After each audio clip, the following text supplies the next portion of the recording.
Dr. K. Moidu, Dr. Navas, Dr. Hashim Padiyat, very distinguished members of the audience, students, faculty, friends. I hope that covers everybody. എല്ലാവർക്കും എൻ്റെ വിനീതമായ നമസ്കാരം.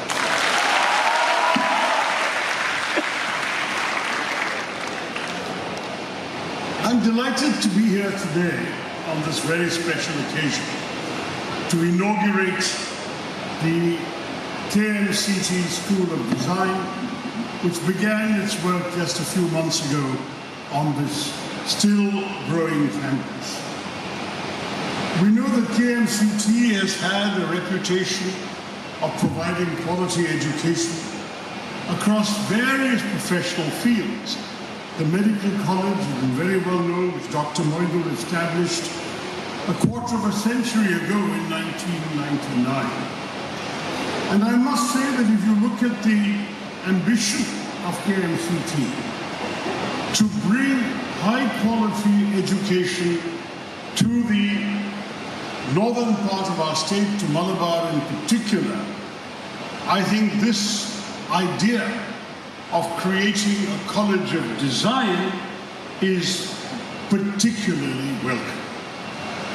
I have many reasons to talk about this, but you are already now one of the largest educational institutions in Kerala, with 40 courses being offered, more than 4,000 students under KMCT, more than 500 faculty members. So KMCT has a very, very good and growing reputation. For you, therefore, to establish the only design school in northern Kerala is, I think, an extremely valuable initiative. And what's particularly important in our country is that we tend, by and large, to focus on traditional methods of learning, memorization of textbooks, regurgitating what the teacher tells us in the classroom. We don't give enough importance to creativity and innovation. And that, to my mind, is what a design school is all about, is indeed creativity and innovation. KMCT has also spoken of the importance of an education that balances theory with practical skills, which would of course be essential if your students are looking for professional success and not just having a degree after their name. A design school, by definition, has to provide practical training as well. I was very pleased to get a tour of the building just now. We saw the design lab, we saw the computer lab, we saw the machine lab, we saw the 2D printers. There's a lot of practical there, a lot of practical material there, so that the creative students here can work and design their products and produce their products. And then we saw the exhibition hall, which had such lovely items produced by the students already in their first 4 months at this School of Design. Now, for those of you who are not familiar with design, the question that comes up immediately is, what is design? And the short answer is, design is everywhere. Everything we do, literally everything we do, everything we see, every object we use, consists of two things. The first is the intention or purpose. The second is the execution, the way in which it is actually implemented, the performance of it. So if it is a chair that you're just sitting on, the purpose of the chair is to give you the ability to sit without perhaps hurting your knees, to rest yourself while watching something. That is the purpose. The execution is the way the chair is made. And that's where design comes in. Because everything is designed in a particular way, and the question that you have to ask is, how well does the design fulfill the purpose, as well as how well does the design attract the person who is using the object. So you may have a very comfortable chair, but when you sit down, you sink so low that you find it impossible to get up. Has that served the purpose? It has served the purpose of comfort, but not of functionality. Or you may have a very beautiful chair to look at, but when you sit on it, it's extremely uncomfortable. Has that served the purpose? Arguably not, because the purpose of a chair is to actually provide some comfort to the person sitting. It has to be functional, comfortable, and still pleasing to the eye. If the chair merely looks good, then it is only pleasing to the eye, it doesn't do anything else. So the challenge in design is to marry these elements, the purpose, the function, the intention behind the object, and at the same time, design has to fulfill, through its performance, how that object feels to the people using it. You've understood the concept. So, when you look at something, for example, if it is merely something that you don't actually physically use, but you need to look at, then aesthetics becomes very important.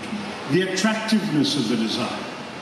If it is something you use, the material becomes very important. How long will the material last? Will it lose its shape? Will it rust? Will it become dirty? So the material is also important. How you apply the material becomes key. And in a good design school, all of these are and have to be taught.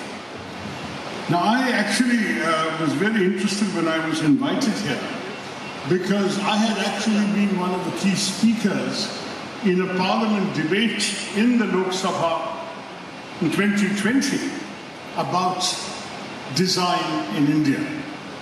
And one of my concerns, I had many concerns.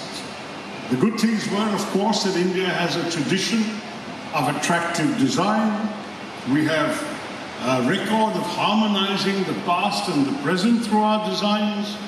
We are a country which in many ways has excelled in design in some fields. Our jewelry, for example, is a classic example of Indian design that has taken the world through its appeal.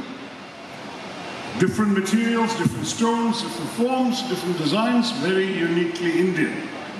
Increasingly, our textile designs and fashion designs are again capturing the imagination of the world. So there are good things like that.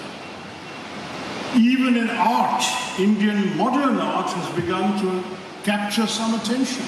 Goes back to Raja Ravi Verma at the end of the 19th and early 20th centuries, who married European styles and materials with Indian sensibilities and gave us a totally different form of Indian art. Today's modern painters and M.F. Hussain, for example, you look at the kind of work they do, Tayyab Mehta, they're very different in their approach and perspective and the way they use colors, the way they use materials, and they have carved out a name and a reputation for themselves in the world. But at the same time, if design is meant to communicate the essence of India, is meant to communicate a sort of branding of our country, then, and this is what I said in Parliament, we are very much behind. We do not have enough institutions of design. The National Institute of Design in Ahmedabad is the oldest and the best known. Increasingly, some smaller institutes of design are being established in places like Delhi, Mumbai, and now, of course, here we have one in Mukkam. But I do want to say that we are still far behind the rest of the world in the formal study and execution of design. In fact, intellectual property registration applications do not reflect very well on us. The World Intellectual Property Organization produces a list every year of how many intellectual property applications are filed in the field of design. India has shot up dramatically since my speech in Parliament, so my criticism would not be as strong, but we are still far behind, for example, some of the other countries like China, where they are a good 30 or 40% more in filing industrial design applications. And of course, when it comes to industrial designs generally, we are very, very much behind. In fact, at one time, I think when I spoke in Parliament, we were barely 2 or 3% of China. Today, we are about 3 or 4%. It's better, but it's not much better. Now, we are growing, but the reason I mentioned the filing of patents is because when you have an original design, you can file a patent for it. When you are not doing something that is very different from anyone else, you won't get a patent. So creativity, originality becomes extremely important in the filing of patents and industrial design. So there's patent design for everything: clothing, functional items, jewelry, anything you want. But there's also industrial design, which is a special field in itself. And there we have a lot of catching up to do. I do want to congratulate KMCT for one more thing. Not only have they ventured into this field to meet this crying need, they have also done something very interesting in already thinking of digital technology in the design field. There are a lot of computers in your design lab, and the use of computers is going to be increasingly essential. First of all, technology is labor saving. There's an awful lot of simple but yet painstaking drawing, painting, artwork. Similarly, very painstaking construction, design, carving, filigree, and so on, which it used to take days, weeks, months on the part of an individual human being, but can be done in minutes by a computer software program. I think there is no harm in taking advantage of the technologies available in the 21st century and creating designs for computers. Artificial intelligence.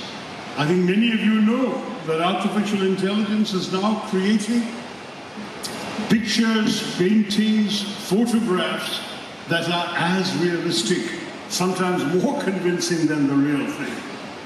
Already on WhatsApp, we are all receiving made-up images. You're seeing people dressed in Indian clothes who never wore Indian clothes. You're seeing Donald Trump dancing the Bhangra, which he has never done. All of this is being done on artificial intelligence because the software is available. Now, we do need to regulate artificial intelligence to make sure that it's not used to damage people's reputations or change the political trajectory of an election or of a country's government or whatever. But apart from that, the good uses of artificial intelligence should certainly be embraced. And one of them would be in the field of design. Imagine if a creative Indian designer is able to introduce elements drawn from traditional Indian approaches, from the local conditions, local materials, and use artificial intelligence to produce a whole new design. What a transformation that would be. Those would win patents around the world, and those would undoubtedly come up with new approaches.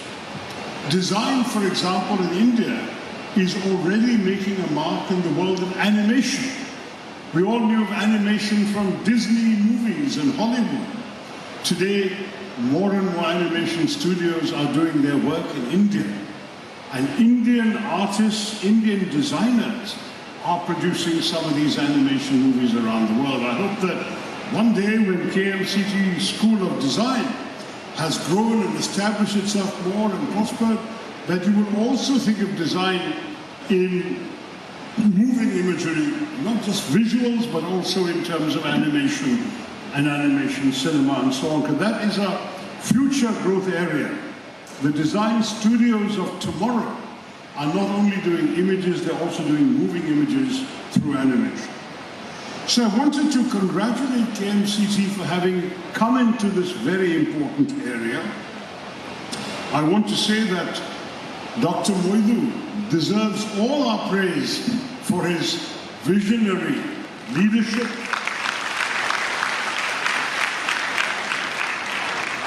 with the Kranta Darshanam Adhyatande, and that's something we should always appreciate. He has started off with one institution, now he has so many institutions, one course in medicine, now offering 40 courses and doing so much to benefit the people of Kerala and particularly of Malabar.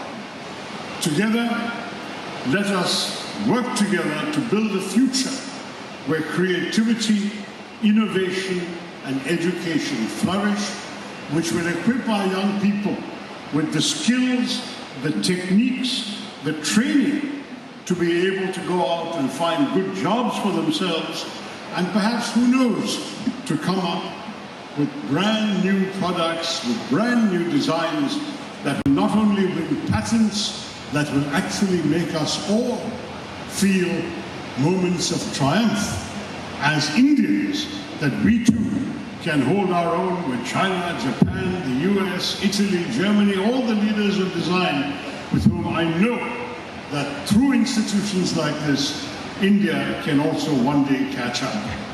Thank you all very much for inviting me to inaugurate this institution. I wish KMCT all the best in its endeavors, and I formally declare the KMCT School of Design officially inaugurated. Jai Hind.